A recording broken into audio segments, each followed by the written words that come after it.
आज रसपान कीजिए शिव महापुराण कथा के चौथे अध्याय का। ऋषियों ने कहा, हे प्रभु, अग्नि यज्ञ, देव यज्ञ, ब्रह्म यज्ञ, गुरु पूजा तथा ब्रह्म तृप्ति का हमारे समक्ष क्रमशः वर्णन कीजिए। तब श्री सूत जी महाराज इस प्रकार कहने लगे कि हे महर्षियों, गृहस्थ पुरुष अग्नि में सायंकाल और प्रातः काल जो चावल आदि द्रव्य की आहुति देता है उसी को अग्नि यज्ञ कहते हैं। जो ब्रह्मचर्य आश्रम में स्थित है उन ब्रह्मचारियों के लिए समिधा का आधान ही अग्नि यज्ञ है। वे समिधा का ही अग्नि में हवन करें। हे ब्राह्मणों, ब्रह्मचर्य आश्रम में निवास करने वाले द्विजों का जब तक विवाह न हो जाए और वे औपसानाग्नि की प्रतिष्ठा न कर ले तब तक उनके लिए अग्नि में समिधा की आहुति, व्रत आदि का पालन तथा विशेष यजन आदि ही कर्तव्य है। यही उनके लिए अग्नि यज्ञ है। हे द्विजों, जिन्होंने ब्रह्म अग्नि को विसर्जित करके अपनी आत्मा में ही अग्नि का आरोप कर लिया है, ऐसे वानप्रस्थियों और सन्यासियों के लिए यही हवन या अग्नि यज्ञ है कि वे विहित समय पर हितकर, परिमित और पवित्र अन्न का भोजन कर लें। हे ब्राह्मणों, सायंकाल अग्नि के लिए दी हुई आहुति संपत्ति प्रदान करने वाली होती है, ऐसा जान लेना चाहिए। और प्रातःकाल सूर्य देव को दी हुई आहुति आयु की वृद्धि करने वाली होती है। ये बात अच्छी तरह समझनी चाहिए। दिन में अग्निदेव सूर्य में ही प्रविष्ट हो जाते हैं, अतः प्रातःकाल सूर्य को दी हुई आहुति भी अग्नि यज्ञ के ही अंतर्गत आती है। इस प्रकार यह अग्नि यज्ञ का वर्णन किया गया। इंद्र आदि समस्त देवताओं के उद्देश्य से अग्नि में जो आहुति दी जाती है उसे देव यज्ञ समझना चाहिए। स्थालीपाक आदि यज्ञों को देव यज्ञ ही मानना चाहिए। लौकिक अग्नि में प्रतिष्ठित जो चूड़ाकरण आदि संस्कार निमित्तक हवन कर्म है उन्हें भी देव यज्ञ के ही अंतर्गत जानना चाहिए। अब ब्रह्म यज्ञ का वर्णन भी सुनो। द्विज को चाहिए कि वह देवताओं की तृप्ति के लिए निरंतर ब्रह्म यज्ञ करे। वेदों का जो नित्य अध्ययन या स्वाध्याय होता है उसी को ब्रह्म यज्ञ कहा गया है। प्रातः नित्य कर्म के अनंतर सायंकाल तक ब्रह्म यज्ञ किया जा सकता है, उसके बाद रात में इसका विधान नहीं है। अग्नि के बिना देव यज्ञ कैसे संपन्न होता है, इसे तुम लोग श्रद्धा से और आदर पूर्वक सुनो। सृष्टि के आरंभ में सर्वज्ञ, दयालु और सर्वसमर्थ महादेव जी ने समस्त लोगों के उपकार के लिए वारों की कल्पना की। वे भगवान शिव संसार रूपी रोग को दूर करने के लिए वैद्य हैं, सबके ज्ञाता तथा समस्त औषधियों के भी औषध हैं। उन भगवान ने पहले अपनी वार की कल्पना की जो आरोग्य प्रदान करने वाला है। इसके पश्चात अपनी माया शक्ति का वार बनाया जो संपत्ति प्रदान करने वाला है। जन्म काल में दुर्गतिग्रस्त बालकों की रक्षा करने के लिए उन्होंने कुमार के वार की कल्पना की। इसके बाद सर्वसमर्थ महादेव जी ने आलस्य और पाप की निवृत्ति तथा समस्त लोगों का हित करने की इच्छा से लोक रक्षक भगवान विष्णु का वार बनाया। इसके बाद सबके स्वामी भगवान शिव ने पुष्टि और रक्षा के लिए आयु कर्ता त्रिलोक सृष्टा परमेष्ठी ब्रह्मा का आयुष्कारक वार बनाया, जिससे संपूर्ण जगत के आयुष्य की सिद्धि हो सके। इसके बाद तीनों लोकों की वृद्धि के लिए पहले पुण्य पाप की रचना हो जाने पर उनके करने वाले लोगों को शुभाशुभ फल देने के लिए भगवान शिव ने इंद्र और यम के वारों का निर्माण किया। ये दोनों वार क्रमशः भोग देने वाले तथा लोगों के मृत्यु भय को दूर करने वाले हैं। इसके बाद सूर्य आदि 7 ग्रहों को जो अपने ही स्वरूप भूत तथा प्राणियों के सुख दुख के सूचक हैं, भगवान शिव ने उपर्युक्त 7 वारों का स्वामी निश्चित किया। वे सबके सब ग्रह नक्षत्रों के ज्योतिर्मय मंडल में प्रतिष्ठित हैं। शिव के वार या दिन के स्वामी सूर्य हैं। शक्ति संबंधी वार के स्वामी सोम हैं। कुमार संबंधी दिन के अधिपति मंगल हैं। विष्णु वार के स्वामी बुध हैं। ब्रह्मा जी वार के अधिपति बृहस्पति हैं। इंद्रवार के स्वामी शुक्र और यमवार के स्वामी शनिश्चर हैं। अपने अपने वार में की हुई उन देवताओं की पूजा अपने अपने फल को देने वाली होती है। सूर्य आरोग्य के और चंद्रमा संपत्ति के दाता हैं। मंगल व्याधियों का निवारण करते हैं, बुध पुष्टि देते हैं, बृहस्पति आयु की वृद्धि करते हैं, शुक्र भोग देते हैं और शनिश्चर मृत्यु का निवारण करते हैं। ये 7 वारों के क्रमशः फल बताए गए हैं जो उन देवताओं की प्रीति से प्राप्त होते हैं। अन्य देवताओं की भी पूजा का फल देने वाले भगवान शिव ही हैं। देवताओं की प्रसन्नता के लिए पूजा की 5 प्रकार की ही पद्धति बनाई गई। उन देवताओं के मंत्रों का जप यह पहला प्रकार है। उनके लिए होम करना दूसरा, दान करना तीसरा तथा तप करना चौथा प्रकार है। किसी वेदी पर, प्रतिमा में, अग्नि में अथवा ब्राह्मण के शरीर में आराध्य देवता की भावना करके 16 उपचारों से उनकी पूजा या आराधना करना 5वां प्रकार है। इनमें पूजा के उत्तरोत्तर आधार श्रेष्ठ है। पूर्व के अभाव में उत्तरोत्तर आधार का अवलंबन करना चाहिए। दोनों नेत्रों तथा मस्तक के रोग में और कुष्ठ रोग की शांति के लिए भगवान सूर्य की पूजा करके ब्राह्मणों को भोजन कराएं। तदंतर 1 दिन, 1 मास, 1 वर्ष अथवा 3 वर्ष तक लगातार ऐसा साधन करना चाहिए। इससे यदि प्रबल प्रारब्ध का निर्माण हो जाए तो रोग और जरा आदि रोगों का नाश हो जाता है। इष्ट देव के नाम मंत्रों का जप आदि साधन वार आदि के अनुसार फल देते हैं। रविवार को सूर्य देव के लिए, अन्य देवताओं के लिए तथा ब्राह्मणों के लिए विशिष्ट वस्तु अर्पित करें। ये साधन विशिष्ट फल देने वाला होता है तथा इसके द्वारा विशेष रूप से पापों की शांति होती है। शुभ फल की इच्छा रखने वाले मनुष्यों को 7 ही दिन अपनी शक्ति के अनुसार सदा देव पूजन करना चाहिए। निर्धन मनुष्य तपस्या अर्थात व्रत आदि के कष्ट सहन द्वारा और धनी धन के द्वारा देवताओं की आराधना करे। वह बार बार श्रद्धा पूर्वक इस तरह के धर्म का अनुष्ठान करता है और बारंबार पुण्य लोकों में नाना प्रकार के फल भोगकर पुनः इस पृथ्वी पर जन्म ग्रहण करता है। धनवान पुरुष सदा भोग सिद्धि के लिए मार्ग में वृक्ष आदि लगाकर लोगों के लिए छाया की व्यवस्था करे, जलाशय, कुआं, बावड़ी और पोखर आदि बनवाए, वेद शास्त्रों की प्रतिष्ठा के लिए पाठशाला का निर्माण करे तथा अन्यान्य प्रकार से भी धर्म का संग्रह करता रहे। धनी को ये सब कार्य सदा ही करते रहना चाहिए। समय अनुसार पुण्य कर्मों के परिपाक से अंतःकरण शुद्ध हो जाने पर ज्ञान की सिद्धि हो जाती है। हे द्विजो, जो इस अध्याय को सुनता, पढ़ता अथवा सुनने की व्यवस्था करता है उसे देव यज्ञ का फल प्राप्त होता है। ऋषियों ने कहा, समस्त पदार्थों के ज्ञाताओं में श्रेष्ठ सूत जी अब आप क्रमशः देश काल आदि का वर्णन करें। तब सूत जी कहने लगे, हे महर्षियों, देवयज्ञ आदि कर्मों में अपना शुद्ध ग्रह समान फल देने वाला होता है, अर्थात अपने घर में किए हुए देवयज्ञ आदि शास्त्रोक्त फल को सम मात्रा में देने वाले होते हैं। गौशाला का स्थान घर की अपेक्षा 10 गुना फल देता है। जलाशय का तट उससे भी 10 गुना महत्व रखता है तथा जहाँ बेल, तुलसी और पीपल वृक्ष का मूल निकट हो वह स्थान जलाशय के तट से भी 10 गुना फल देने वाला होता है। देवालय को उससे भी 10 गुने महत्व का स्थान जानना चाहिए। देवालय अर्थात मंदिर से भी 10 गुना महत्व रखता है तीर्थ भूमि का तट, उससे 10 गुना श्रेष्ठ है नदी का किनारा, और उससे भी 10 गुना उत्कृष्ट है तीर्थ नदी का तट, और उससे भी 10 गुना महत्व रखता है सप्तगंगा नामक नदियों का तीर्थ। गंगा, गोदावरी, कावेरी, ताम्रपर्णी, सिंधु, सरयू और नर्मदा, इन 7 नदियों को सप्तगंगा कहा गया है। समुद्र के तट का स्थान इनसे भी 10 गुना पवित्र माना गया है और पर्वत के शिखर का प्रदेश समुद्र तट से भी 10 गुना पावन है। सबसे अधिक महत्व का वह स्थान जानना चाहिए जहाँ पर मन लग जाए, यानी कि मन एकाग्र होकर पूजा भक्ति में आप रम जाएं। यहाँ तक देश का वर्णन हुआ। अब काल का तारतम्य बताया जाता है, ध्यान पूर्वक सुनिए। सतयुग में यज्ञ, दान आदि कर्म पूर्ण फल देने वाले होते हैं, ऐसा जानना चाहिए। त्रेता युग में उसका 3/4 फल मिलता है। द्वापर युग में सदा आधे ही फल की प्राप्ति कही गई है। कलयुग में 1/4 ही फल की प्राप्ति समझनी चाहिए और आधा कलयुग बीतने पर उस 1/4 फल में से भी 1/4 कम हो जाता है।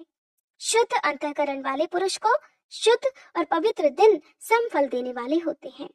विद्वान ब्राह्मणों, सूर्य संक्रांति के दिन किया हुआ सत्कर्म पूर्वोक्त शुद्ध दिन की अपेक्षा 10 गुना फल देने वाला होता है, ये जान लेना चाहिए। उससे भी 10 गुना महत्व उस कर्म का है जो विषुव नामक योग में किया जाता है। ज्योतिष शास्त्र के अनुसार वह समय जबकि सूर्य विषुव रेखा पर पहुंचता है और दिन तथा रात दोनों बराबर हो जाते हैं, और वर्ष में ऐसा 2 बार आता है।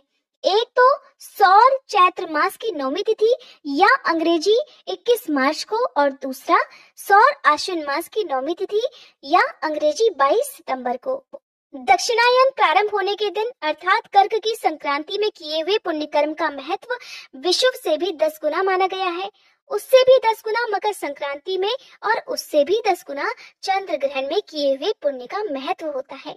सूर्य ग्रहण का समय सबसे उत्तम है, उसमें किए गए पुण्य कर्म का फल चंद्र ग्रहण से भी अधिक और पूर्ण मात्रा में होता है।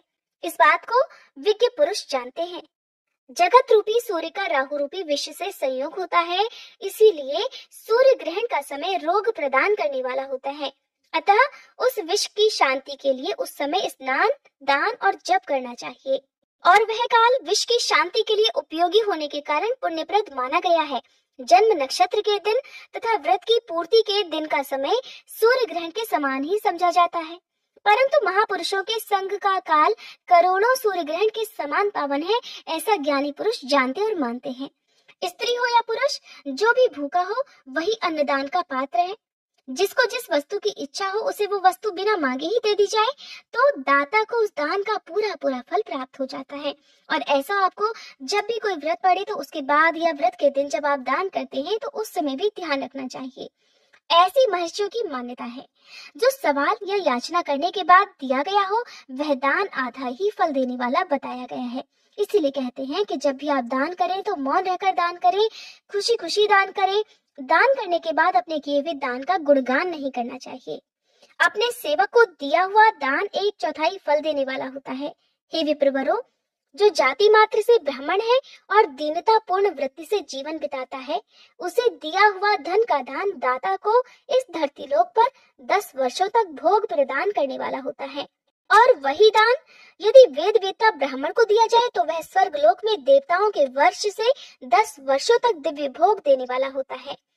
शील और उच्च वृत्ति से लाया हुआ और गुरु दक्षिणा में प्राप्त हुआ अन्न धन शुद्ध द्रव्य कहलाता है। उसका दान दाता को पूर्ण फल देने वाला बताया गया है। क्षत्रियों का शौर्य से कमाया हुआ, वैश्यों का व्यापार से आया हुआ और शूद्रों का सेवा वृत्ति से प्राप्त किया हुआ धन भी उत्तम द्रव्य माना जाता है। धर्म की इच्छा रखने वाली स्त्रियों को जो धन पिता और पति से प्राप्त होता है, उनके लिए वह उत्तम द्रव्य होता है। गऊ आदि 12 वस्तुओं का चैत्र आदि 12 महीने में क्रमशः दान करना चाहिए। गऊ, भूमि, तिल, स्वर्ण, घी, वस्त्र, धान्य, गुड़, चांदी, नमक, कोहड़ा और कन्या, यही 12 वस्तुएं हैं। इनमें गोदान से कायिक, वाचिक और मानसिक पापों का निवारण तथा कायिक आदि पुण्य कर्मों की पुष्टि होती है। हे ब्राह्मणों, भूमि का दान इस लोक और परलोक में प्रतिष्ठा की प्राप्ति कराने वाला है। तिल का दान बलवर्धक और मृत्यु का निवारक होता है। स्वर्ण का दान जठराग्नि को बढ़ाने वाला तथा वीरदायक है। घी का दान पुष्टिकारक है। वस्त्र का दान आयु की वृद्धि कराने वाला है, ऐसा जानना चाहिए। धान्य का दान अन्न धन की समृद्धि में कारण होता है। गुड़ का दान मधुर भोजन की प्राप्ति कराने वाला होता है। चांदी के दान से वीर की वृद्धि होती है। लवण का दान षड्रस भोजन की प्राप्ति कराता है। सब प्रकार के दान सारी समृद्धि की सिद्धि के लिए होते हैं। विज्ञ पुरुष कुष्मांड के दान को पुष्टिदायक मानते हैं। कन्या का दान आजीवन भोग देने वाला कहा गया है। हे ब्राह्मणों, वह लोक और परलोक में भी संपूर्ण भोगों की प्राप्ति कराने वाला है। जिन लोगों की कन्या ना हो, उन्हें अपने जीवन में हो सके तो हर साल नहीं तो कम से कम एक बार तुलसी विवाह करके कन्यादान जैसे पुण्य कर्म को भी कर लेना चाहिए। विद्वान पुरुष को चाहिए कि जिन वस्तुओं से श्रवण आदि इंद्रियों की तृप्ति होती है उनका सदा दान करे। श्रोत्र आदि 10 इंद्रियों के जो शब्द आदि 10 विषय हैं, उनका दान किया जाए तो वे भोगों की प्राप्ति कराते हैं तथा दिशा आदि इंद्रिय देवताओं को संतुष्ट करते हैं। वेद और शास्त्र को गुरुमुख से ग्रहण करके गुरु के उपदेश से अथवा स्वयं ही बोध प्राप्त कराने के बाद बुद्धि का ये निश्चय होता है कि कर्मों का फल अवश्य मिलता है। इसी को उच्च कोटि की आस्तिकता कहते हैं। भाई बंधु अथवा राजा के भय से जो आस्तिकता बुद्धि या श्रद्धा होती है, वह कनिष्ठ श्रेणी की आस्तिकता होती है। आस्तिक मतलब जो भगवान में विश्वास रखते हो, जो सर्वथा दरिद्र है, इसलिए जिसके पास सभी वस्तुओं का अभाव है वह वाणी अथवा कर्म द्वारा यजन करे। मंत्र, स्तोत्र और जप आदि को वाणी द्वारा किया हुआ यजन समझना चाहिए तथा तीर्थ यात्रा और व्रत आदि को विद्वान पुरुष शारीरिक यजन मानते हैं। जिस किसी भी उपाय से थोड़ा हो या बहुत देवतार्पण बुद्धि से जो कुछ भी दिया जाए अथवा किया जाए, वह दान या सत्कर्म भोगों की प्राप्ति कराने में समर्थ होता है। तपस्या और दान, ये 2 कर्म मनुष्य को सदा करने चाहिए। ऋषि कहने लगे, हे प्रभु, हे महामुनि, आप हमारे लिए क्रमशः षडलिंग स्वरूप प्रणव का महात्म्य तथा शिव भक्त के पूजन का प्रकार भी बताइए। सूत जी इस प्रकार कहने लगे कि हे महर्षियों, आप सभी तपस्या के धनी हैं और आपने ये तो बहुत ही सुंदर प्रश्न उपस्थित किया है, किंतु इसका ठीक ठीक उत्तर महादेव जी ही जानते हैं, दूसरा और कोई नहीं। फिर भी भगवान शिव की कृपा से ही मैं इस विषय का वर्णन भी करूंगा। वे भगवान शिव हमारी और आप लोगों की रक्षा का भारी भार बारंबार स्वयं ही ग्रहण करें। प्रनाम है प्रकृति से उत्पन्न संसार रूपी महासागर का। प्रणव इससे पार करने के लिए दूसरी नाव है, इसलिए इस ओंकार को ही प्रणव की संज्ञा दी गई है। ओंकार अपने जप करने वाले साधकों से कहता है कि प्र अर्थात प्रपंच न नहीं है, वह अर्थात तुम लोगों के लिए। अतः इस भाव को लेकर भी ज्ञानी पुरुष ओम को प्रणव के नाम से जानते हैं। इसका दूसरा भाव यूं है, प्र अर्थात प्रकर्षेण, न अर्थात नयेत, वह अर्थात युष्मान मोक्षम इति वा प्रणवः, अर्थात तुम सब उपासकों को बलपूर्वक मोक्ष तक पहुंचा देगा। इस अभिप्राय से भी इसे ऋषि मुनि प्रणव कहते हैं। अपना जप करने वाले योगियों के तथा अपने मंत्र की पूजा करने वाले उपासक अर्थात भक्त के समस्त कर्मों का नाश करके यह दिव्य नूतन ज्ञान देता है, इसलिए भी इसका नाम प्रणव है। उन माया रहित महेश्वर को ही नव अर्थात नूतन कहते हैं।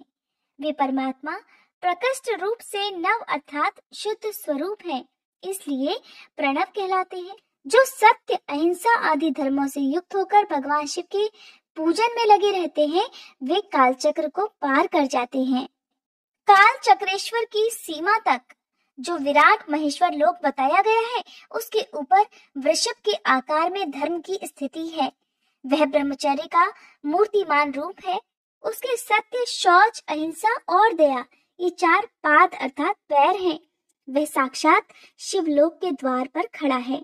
ऋषि कहने लगे, सर्वज्ञों में श्रेष्ठ सूत जी, बंधन और मोक्ष का स्वरूप क्या है, ये भी हमें बताइए। तब सूत जी महाराज कहने लगे, हे महर्षियों, मैं बंधन और मोक्ष का स्वरूप तथा मोक्ष के उपाय का वर्णन करूंगा, तुम लोग आदर पूर्वक सुनो।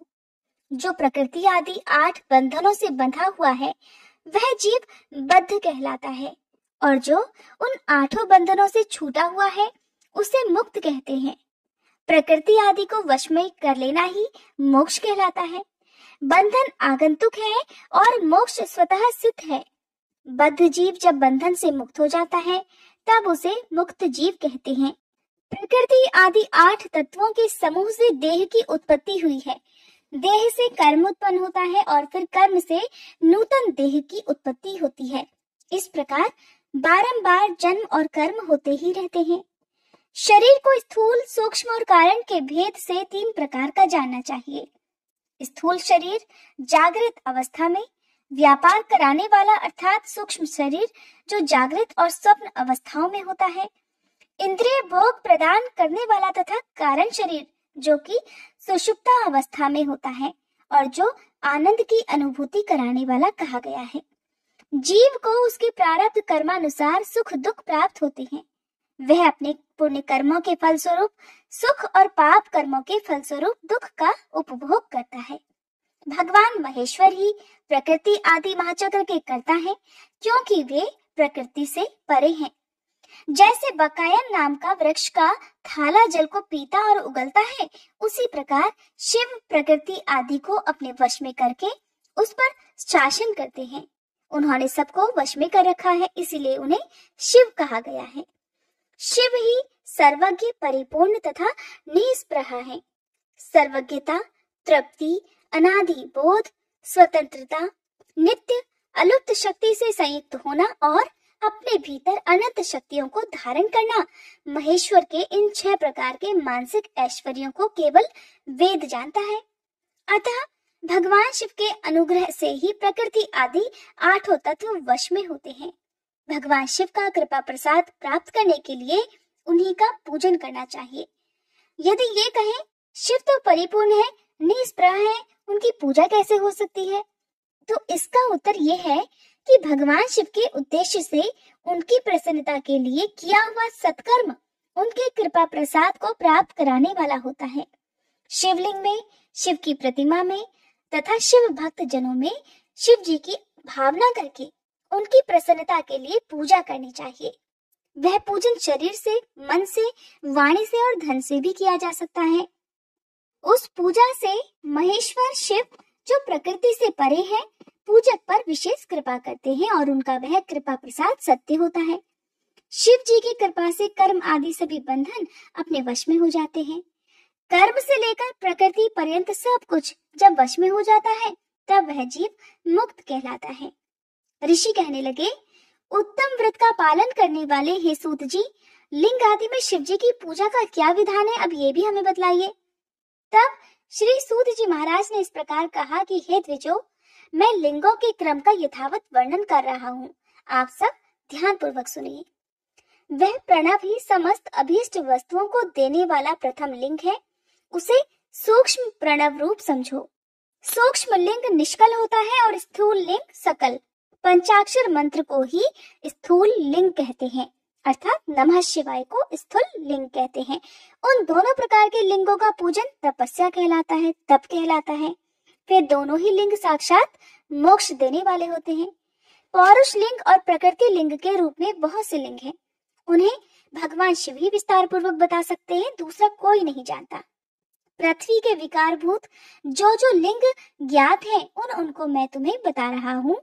उन सभी में स्वयंभू लिंग प्रथम माना जाता है, दूसरा बिंदु लिंग, तीसरा प्रतिष्ठित लिंग, चौथा चरलिंग और पांचवा गुरुलिंग है। देवर्षियों की तपस्या से संतुष्ट होकर उनके समीप प्रकट होने के लिए पृथ्वी के अंतर्गत बीज रूप से व्याप्त हुए भगवान शिव वृक्षों के अंकुर की भांति भूमि को भेद कर नाद लिंग के रूप में व्यक्त हो जाते हैं। वे स्वतः व्यक्त हुए शिव ही स्वयं प्रकट होने के कारण स्वयंभू नाम धारण करते हैं। ज्ञानी जन उन्हें स्वयंभू लिंग के रूप में जानते हैं। उस स्वयंभू लिंग की पूजा से उपासक का ज्ञान खुद ही बढ़ने लगता है। सोने चांदी के पत्र पर, भूमि पर अथवा वेदी पर अपने हाथ से लिखित जो शुद्ध प्रणव मंत्र रूप लिंग है, उसमें तथा मंत्र लिंग का आलेखन करके उसमें भगवान शिव की प्रतिष्ठा और आवाहन करे। ऐसा बिंदु नादमय लिंग स्थावर और जंगम दोनों ही प्रकार का होता है। इसमें भगवान शिव का दर्शन भावनामय ही है, ऐसा निसंदेह कहा जा सकता है। जिसको जहाँ भगवान शंकर के प्रकट होने का विश्वास हो, उसके लिए वही प्रकट होकर वे अभीष्ट फल प्रदान करते हैं। अपने हाथ से लिखे हुए यंत्र में या अकृत्रिम स्थावर आदि में भगवान शिव का आवाहन करके 16 उपचारों से उनकी पूजा करें। ऐसा करने से साधक स्वयं ही ऐश्वर्य को प्राप्त कर लेता है और इस साधन के अभ्यास से उसको ज्ञान भी होता है। देवताओं और ऋषियों ने आत्म सिद्धि के लिए अपने हाथ से वैदिक मंत्रों के उच्चारण पूर्वक शुद्ध मंडल में शुद्ध भावना द्वारा जिस उत्तम शिवलिंग की स्थापना की है, उसे पौरुष लिंग कहते हैं और वही प्रतिष्ठित लिंग कहलाता है। उस लिंग की पूजा करने से सदा पौरुष और ऐश्वर्य की प्राप्ति होती है। महान ब्राह्मण और महाधनी राजा किसी कारीगर से शिवलिंग का निर्माण कराकर जो मंत्र पूर्वक उसकी स्थापना करते हैं, उनके द्वारा स्थापित किया हुआ वह लिंग भी प्रतिष्ठित लिंग कहलाता है, किंतु वह प्राकृत लिंग है। इसीलिए प्राकृत ऐश्वर्य भोग को ही देने वाला होता है। जो शक्तिशाली और नित्य होता है उसे पौरुष कहते हैं, तथा जो दुर्बल और अनित्य होता है वह प्राकृत कहलाता है। लिंग नाभि, जिह्वा, नासाग्र भाग और शाखा के क्रम से कटी, हृदय और मस्तक तीनों स्थानों में जो लिंग की भावना की गई है, उस आध्यात्मिक लिंग को ही चरलिंग कहते हैं। पर्वत को पौरुष लिंग बतलाया गया है और भूतल को विद्वान पुरुष प्राकृत लिंग मानते हैं। वृक्ष आदि को पौरुष लिंग जानना चाहिए और गुल्म आदि को प्राकृत लिंग। साठी नामक धान्य को प्राकृत लिंग समझना चाहिए और शाली अर्थात अगहनी और गेहूं को पौरुष लिंग। अणिमा आदि 8 सिद्धियों को देने वाला जो ऐश्वर्य है उसे पौरुष ऐश्वर्य जानना चाहिए। सुवर्ण लिंग वैश्यों को महान धनपति का पद प्रदान करने वाला है तथा सुंदर शिवलिंग शूद्रों को महाशुद्धि देने वाला है। स्फटिकमय लिंग तथा बाण लिंग सभी लोगों को उनकी समस्त कामनाएं प्रदान करते हैं। अगर अपना ना हो तो दूसरे का स्फटिक या बाण लिंग भी पूजा के लिए निषिद्ध नहीं होता। स्त्रियों, विशेषतः सधवाओं के लिए पार्थिव लिंग की पूजा का विधान है। प्रवृत्ति मार्ग में स्थित विधवाओं के लिए स्फटिक लिंग की पूजा बताई गई है, परंतु विरक्त विधवाओं के लिए रस लिंग की पूजा को ही श्रेष्ठ माना गया है। उत्तम व्रत का पालन करने वाले महर्षियों बचपन में, जवानी में और बुढ़ापे में भी शुद्ध स्फटिकमय शिवलिंग का पूजन स्त्रियों को समस्त भोग प्रदान करने वाला है। ग्रहासक्त स्त्रियों के लिए पीठ पूजा भूतल पर संपूर्ण अभीष्ट को देने वाली है। प्रवृत्ति मार्ग में चलने वाला पुरुष सुपात्र गुरु के सहयोग से ही समस्त पूजा कर्म संपन्न करे। इष्ट देव का अभिषेक करने के बाद अगहनी के चावल से बने हुए खीर आदि पकवानों द्वारा नैवेद्य अर्पण करे। पूजा के अंत में शिवलिंग को संपुट में पधराकर घर के भीतर अलग रख दे। जो निवृत्ति मार्गी पुरुष है, उनके लिए हाथ पर ही शिवलिंग पूजा का विधान है। उन्हें भिक्षा आदि से प्राप्त हुए अपने भोजन को ही नैवेद्य रूप में निवेदित करना चाहिए। निवृत्त पुरुषों के लिए सूक्ष्म लिंग ही श्रेष्ठ बताया गया है। वे विभूति के द्वारा पूजन करें और विभूति को ही नैवेद्य रूप से निवेदित भी करें। पूजा करके उस लिंग को सदा अपने मस्तक पर धारण करें। अब विभूति के बारे में जानिए। विभूति 3 प्रकार की बताई गई है: लोकाग्नि जनित, वेदाग्नि जनित और शिवाग्नि जनित। लोकाग्नि जनित या लौकिक भस्म को द्रव्यों की शुद्धि के लिए लाकर रखें। मिट्टी, लकड़ी और लोहे के पात्रों की, धान्यों की, तिल आदि द्रव्यों की, वस्त्र आदि की तथा पर्युषित वस्तुओं की भस्म से शुद्धि होती है।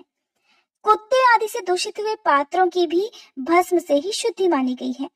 वस्तु विशेष की शुद्धि के लिए यथा योग्य सजल अथवा निर्जल भस्म का उपयोग करना चाहिए।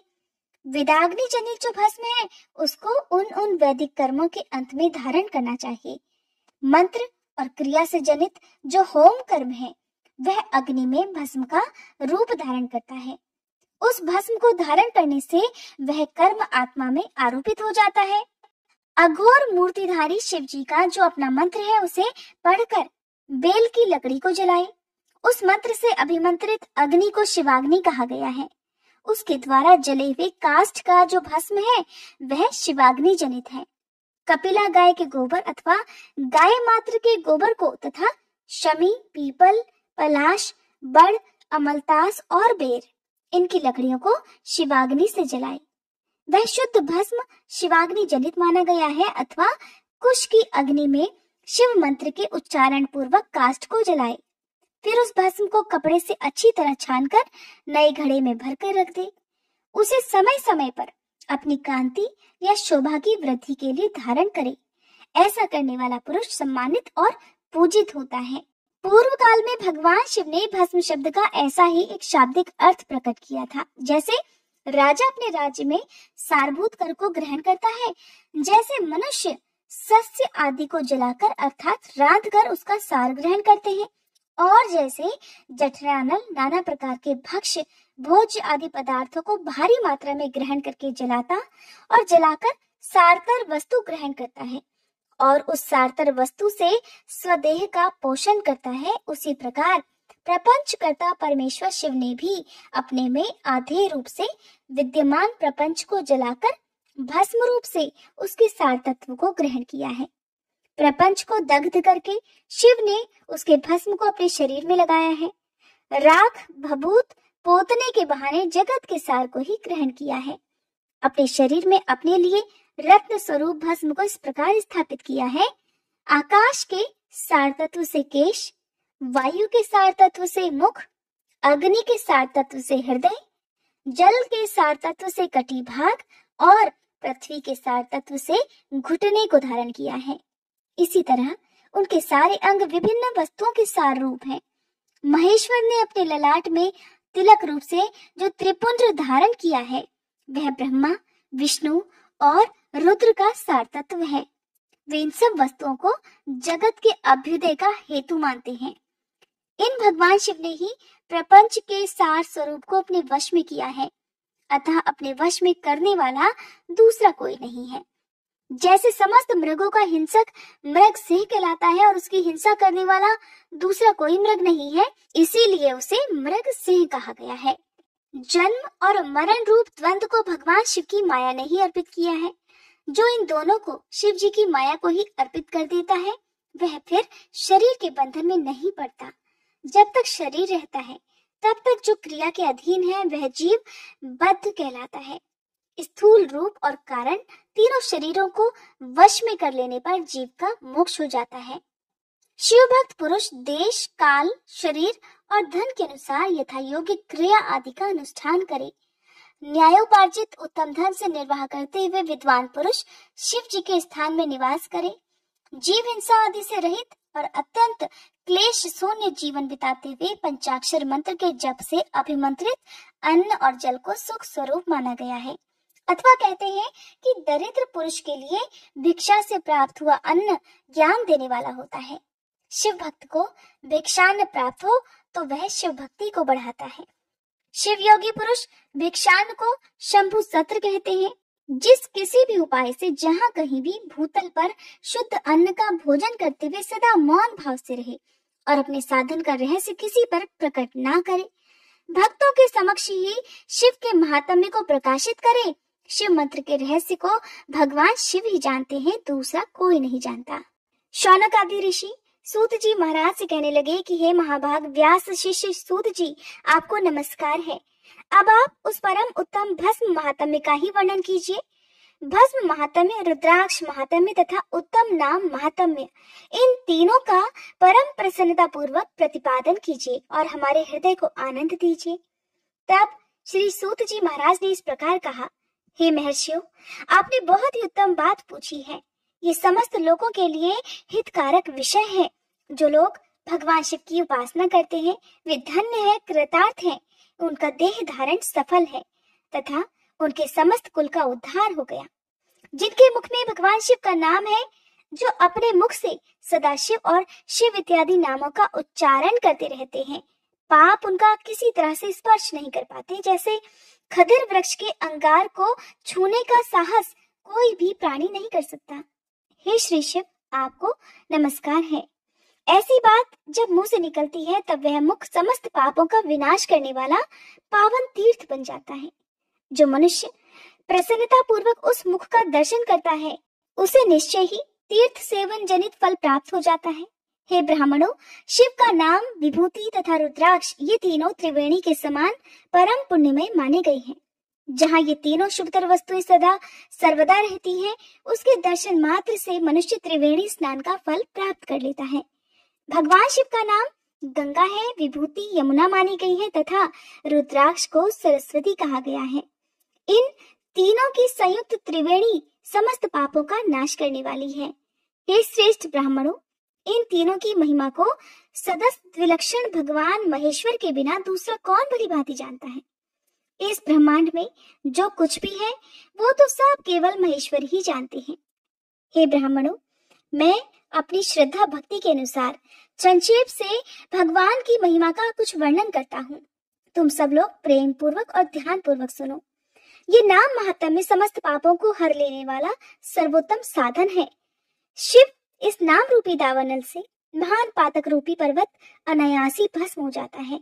ये सत्य है और इसमें कोई संशय नहीं। हे शौनक जी, पाप मूलक जो नाना प्रकार के दुख हैं वे एकमात्र शिव नाम से ही नष्ट हो जाने वाले हैं।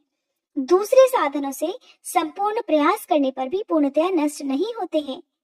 जो मनुष्य इस भूतल पर सदा भगवान शिव के नामों के जप में ही लगा हुआ है वह वेदों का ज्ञाता है, वह पुण्यात्मा है, वह धन्यवाद का पात्र है और वह विद्वान माना गया है।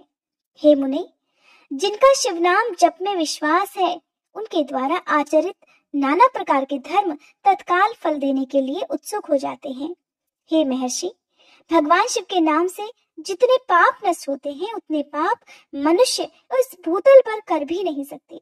जो शिव नाम रूपी नौका पर सवार होकर संसार रूपी समुद्र को पार करते हैं उनके जन्म मरण रूप संसार के मूलभूत वे सारे पाप निश्चय ही नष्ट हो जाते हैं। महामुनि, संसार के मूलभूत पातक रूपी पादपों का शिव नाम रूपी कुठार से निश्चय ही नाश हो जाता है। जो पाप रूपी दावानल से पीड़ित हैं, उन्हें शिव नाम रूपी अमृत का पान करना चाहिए। पापों के दावानल से दग्ध होने वाले लोगों को उस शिव नाम अमृत के बिना शांति मिल ही नहीं सकती।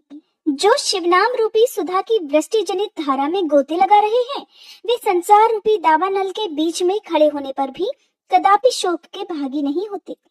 जिन महात्माओं के मन में शिव नाम के प्रति बड़ी भारी भक्ति है, ऐसे लोगों की सहसा सर्वथा मुक्ति होती है। मुनीश्वर, जिसने अनेक जन्मों तक तपस्या की है, उसी की शिव नाम के प्रति भक्ति होती है, जो समस्त पापों का नाश करने वाली है।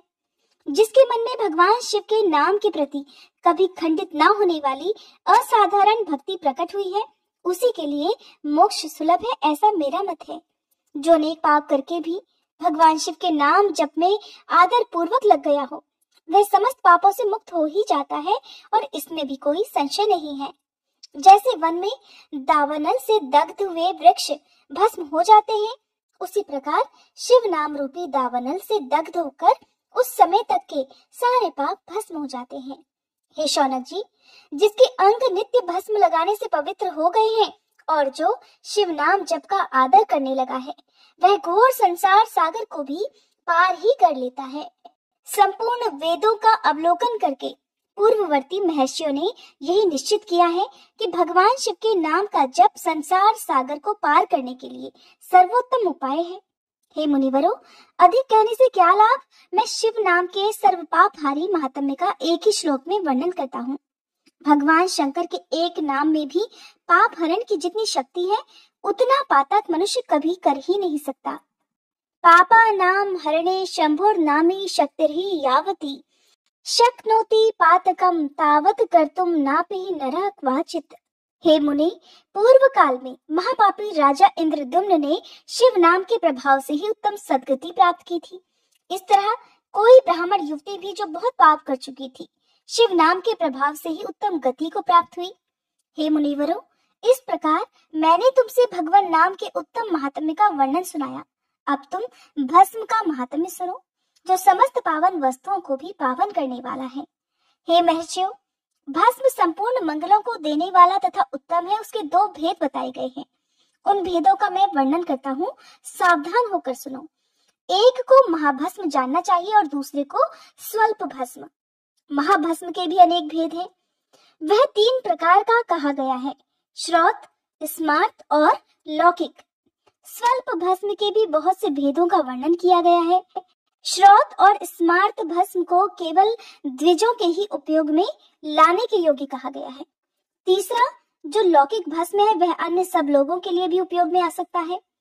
श्रेष्ठ मुनियों ने यह बताया है कि द्विजों को वैदिक मंत्र के उच्चारण पूर्वक भस्म धारण करना चाहिए। दूसरे लोगों के लिए बिना मंत्र के ही केवल धारण करने का विधान है। जले हुए गोबर से प्रकट होने वाला भस्म आग्नेय कहलाता है। हे महामुनि, वह भी त्रिपुंड का द्रव्य है, ऐसा कहा गया है। अग्निहोत्र से उत्पन्न हुए भस्म का भी मनीषी पुरुषों को संग्रह करना चाहिए। अन्य यज्ञ से प्रकट हुआ भस्म भी त्रिपुंड धारण के काम में आ सकता है। जाबालोपनिषद में आए हुए अग्नि इत्यादि 7 मंत्रों द्वारा जल मिश्रित भस्म से धूलन अर्थात विभिन्न अंगों में मर्दन या लेपन करना चाहिए। महर्षि जाबालिनी ने सभी वर्णों और आश्रमों के लिए मंत्र से या बिना मंत्र के भी आदर पूर्वक भस्म से त्रिपुंड लगाने की आवश्यकता बताई है। समस्त अंगों में सजल भस्म को मलना अथवा विभिन्न अंगों में तिरछा त्रिपुंड लगाना, इन कार्यों को मोक्षार्थी पुरुष प्रमाद से भी न छोड़े, ऐसा श्रुति का आदेश है। भगवान शिव और विष्णु ने भी तिर्यक त्रिपुंड धारण किया हुआ है। अन्य देवियों सहित भगवती उमा और देवी लक्ष्मी ने भी वाणी द्वारा इसकी प्रशंसा की है।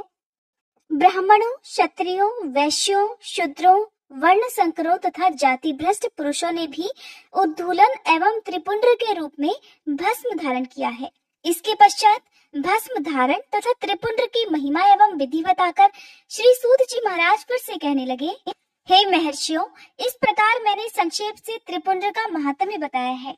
ये समस्त प्राणियों के लिए गोपनीय रहस्य है, अतः तुम्हें भी इसे गुप्त ही रखना चाहिए।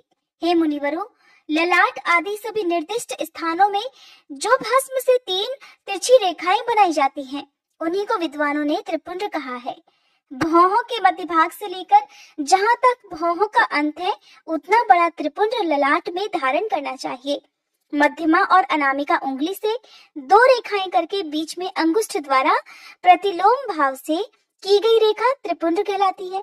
अथवा बीच की 3 उंगलियों से भस्म लेकर यत्न पूर्वक भक्ति भाव से ललाट में त्रिपुंड धारण करे। त्रिपुंड अत्यंत उत्तम तथा भोग और मोक्ष देने वाला होता है। त्रिपुंड की तीनों रेखाओं में से प्रत्येक के 9 देवता हैं जो सभी अंगों में स्थित है। मैं उनका परिचय देता हूँ, सावधान होकर सुनो। हे मुनिवरों, प्रणव का प्रथम अक्षर अकार, गार्हपत्य, अग्नि, पृथ्वी, धर्म, रजोगुण, ऋग्वेद, क्रिया शक्ति, प्रातः सवन तथा महादेव, ये त्रिपुंड की प्रथम रेखा के 9 देवता हैं। ये बात शिव दीक्षा परायण पुरुषों को अच्छी तरह से समझनी चाहिए।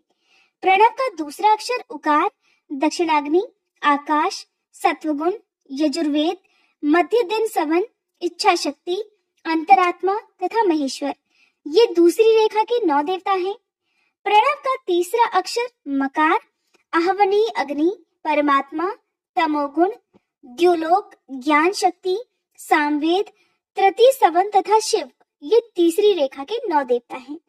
इस प्रकार स्थान देवताओं को उत्तम भक्ति भाव से नित्य नमस्कार करके स्नान आदि से शुद्ध हुआ पुरुष यदि त्रिपुंड धारण करे तो भोग और मोक्ष को भी प्राप्त कर लेता है। मुनीश्वर, ये संपूर्ण अंगों में स्थान देवता बताए गए हैं।